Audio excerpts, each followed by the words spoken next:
And we're back on the Morgan Streetman Show with special guest David Gornoski. You can find out more about him at neighborschoice.com.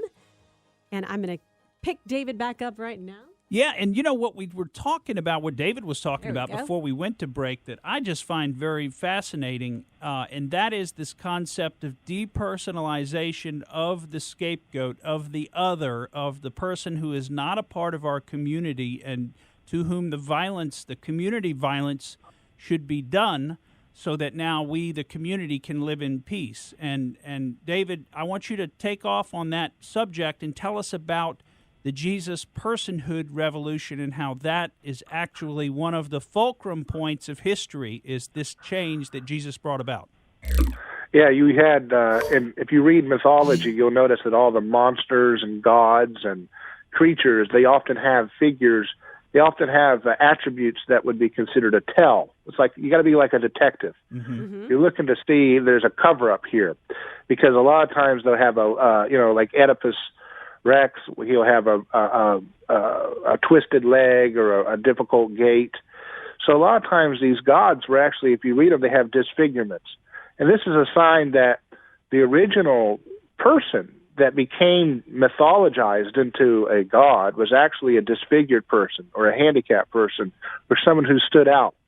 And so when everybody's in a primitive state and they're upset and they have a contagious, violent appetite coming around, getting aggressive towards each other, it can become easily seen how you look at someone who's got, one eye, or someone who's got a handicap or disfigurement, and say, oh, that's the monster, that's the demon, and they all pile onto that person and kill that person or banish them. That's what the Greeks, that's where we get our word for pharmacy. It's called pharmakos. That was a ritual where they would take a handicapped person and parade them around and then banish them from the city as a way of cleansing the society of its tensions and aggressions.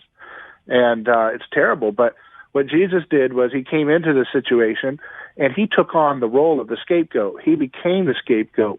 So up until that point, all religions and all societies had told the story of their societies from the vantage point of the winner's crowd, of the insiders, of the clique, of the people who write history. Winners write, history is written by winners, right? Mm-hmm. And what Jesus did was he said, okay, I'm going to take the camera and you're going to do that whole little thing you always do, humans. You're going to scapegoat someone to try to create unity and peace in a society with lots of tension. And you're going to try to do this scapegoat machine on me. But because I am the Son of God, when you do it to me, I'm going to break it, because the real God's going to show up. So all these other false gods that were created in mythology were actually these innocent victims that were then projected into the sky like they were some kind of god that was coming down to teach them a lesson because of how, different and unique they were. But with Jesus, he says, you're going to put the real God into that machine and it's going to break it. Mm-hmm. I'm not going to break it by just saying, nah, you're bad. I'm going to show the world what humans do to each other whenever they're in times of tension. I'm going to break the scapegoat mechanism, and my followers are going to write down what happened to me from the vantage point of my perspective, not the winner's crowd. And so therefore, wherever that story of Jesus' persecution goes, it destroys communities' abilities to sacrifice people and scapegoat people for the common good. And it doesn't stop our ability to be violent. Obviously, we're violent. But Jesus gives us a radical choice. You can keep doing the same blame games where you scapegoat a common enemy for your problems and try to dehumanize them, or you can do what I did and self-sacrifice, give up a right to your comfort, your privilege, your justifying excuses for why you get to tit for tat, get to respond with violence with more violence. You can renounce that and become like me and be me. And that's what we've been wrestling with for 2,000 years. That's why the West is particularly haunted by what we call political correctness. Mm-hmm. That's how you know how effective Jesus' story was, is because, the West is the most politically correct civilization in the world, where we're constantly haunted by the things that we've done to past communities, that, indigenous communities, or what we've done in the treatment of minorities, what we've done in the treatment of women. We're totally haunted by every little thing that we have done in a way that was considered brutal or unfair or oppressive. If you go to Singapore, if you go to Japan, they're not teaching about what they did to indigenous communities over there as much as we do. I can assure you that. Mm-hmm. And that's because of Christianity. Christianity brings this stuff up. And the difference between political correctness and Christianity is that political correctness has no forgiveness. Political correctness has no reconciliation. It has no mercy. It has no nonviolence. With Jesus, he says, stop it. Look at me. Look what I did. Become self-sacrificial. Give up your prerogative to try to strike back at your neighbor. And when you do that, you'll understand the mind of God, and you'll be able to make your community a better, healthier place without having to sacrifice someone. Mm-hmm. So how does that bring us back to what we're seeing today? What we're seeing today is that we all scapegoat, but we can't find unity around it. When you would scapegoat a scapegoat in the past, the whole community was unified in the belief that that scapegoat was guilty and deserving to die. Mm-hmm. But now we can't find unity around any of the supposed scapegoats that we try to offer. So half the country thinks Trump is the monster about everything. They don't even want to call him by his name. They want to call him 45. That's a tell that he's being dehumanized as a scapegoat. Mm-hmm. They say he's Orange Man to try to mock him because he's different. He has a different attribute. He has spray tan or whatever they're saying. They say that they've even said that he's got a thing for his daughter, which is really disgusting. They're trying to dehumanize the man to the point where he can be a sufficient scapegoat to find meaning.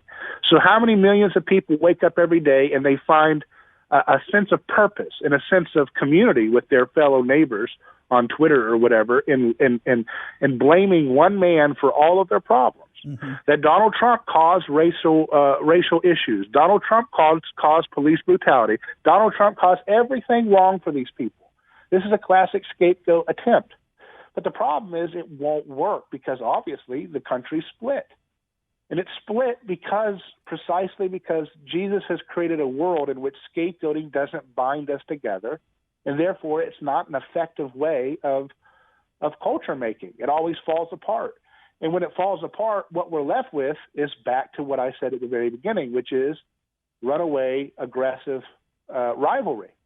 Because scapegoating was a tool to resolve, mimetic rivalry of conflict and aggression. But now that we keep trying to do the scapegoat mechanism 2,000 years after Jesus broke it and destroyed it, every time we try it, it just makes more and more conflict brew. Now, tell me a little bit, because I think that's fascinating what you've just described to us, and it really undergirds the entire philosophy of your worldview.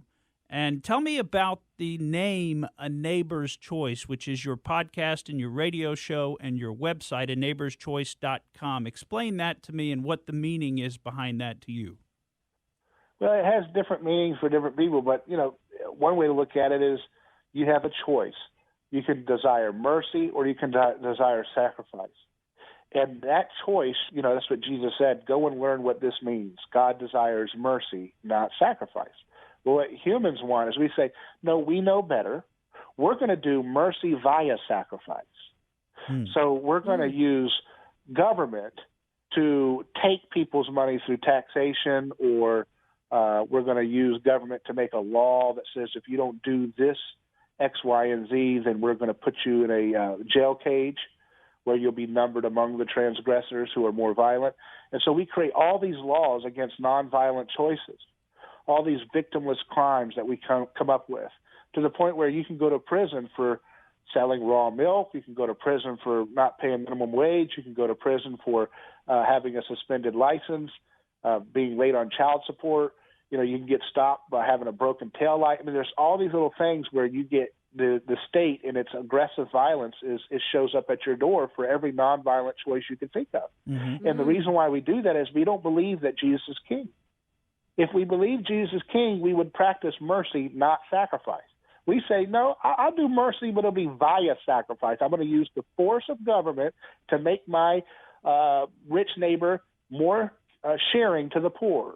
I'm going to take a gun and pass a law that says we're going to take more of your money. Or I'm going to say, you know what? That guy doesn't have health care. I'm going to use the force of government to take money from the certain groups of people and force people to buy insurance on the market of the Obama healthcare market. And we use that for everything. If If we see someone's addicted to a drug, we say, you know what? I'm not going to do mercy. I'm going to do sacrifice. We're going to sacrifice him. We're going to put him or her in a cage with violent murderers and people who are very seasoned in vicious violence. And we're going to put that drug-addicted person, just throw them in there, and we'll just wash our hands and walk out the door. See what happens. Yeah. I don't have to see what happens. There's no webcam. There's no nothing. I don't have to see what we do. Right. That's sacrifice, not mercy. And so what Jesus makes us to have the choice. Which one are you going to choose? You're going to choose mercy or sacrifice in the way that you create political solutions for our neighbors. Very interesting discussion with David Gornoski. So, David, you've done all these studies, the mimetic theories, mimetic desire theory, and what you're describing now. What's your overall goal with A Neighbor's Choice? What are you trying to accomplish? I'm just trying to introduce the personhood revolution of Jesus into the broader public, both to the church and to those who are in the secular world, because once you see what Jesus is up to, it makes him the most.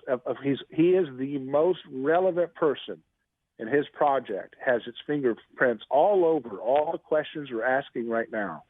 Who is the victim?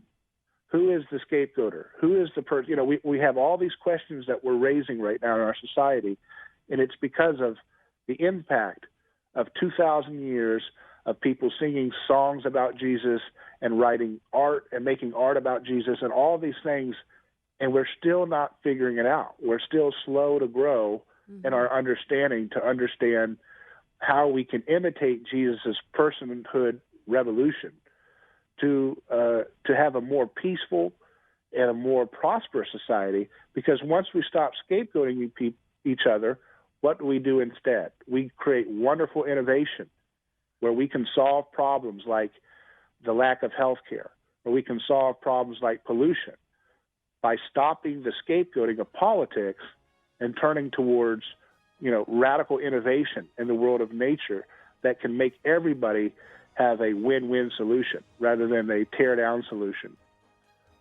Well, that's fascinating stuff, and we're going to get into some of that, some of those evolutions we can make in science, some of these radical changes that we can make if we as a society will just get past, our being locked in the cage of the way that we've been behaving for thousands of years. And, the Bible puts it, when talking about Israel, in a certain way, and says that Israel's a stiff-necked people. And, David, when you were describing our inability to internalize the Jesus personhood revolution, that's what came to my mind, was that we're being a stiff-necked people.